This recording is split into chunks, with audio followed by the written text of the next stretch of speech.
মামা বাড়িতে এসে দুপুরটা কিভাবে কাটালাম সেটা তো আমি আগের মিনি ব্লগগুলোতে শেয়ার করেছি। এবার তোমাদের বিকেলেরটা শেয়ার করি। দাদু বলছিল গাছে খুব পেয়ারা হয়েছে, ওপরে গিয়ে যেতে পেরেনি। এসে দেখি সত্যিই তাই, পুরো গাছ ভর্তি করে পেয়ারা হয়ে রয়েছে। কি লোভ সামলানো যায়, একটা আকশি জোগাড় করলাম আর সেখান থেকে পেয়ারা পাড়া শুরু। এগুলো এখনো ছোটই রয়েছে, আর একটু বড় হবে এগুলো। তবে আবার কখন আসবো তার নেই ঠিক।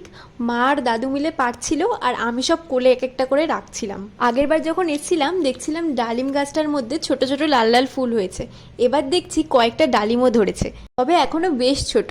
একটা পেরে নিয়ে এসেছিলাম, ভেতরে দেখি পুরোটাই সাদা।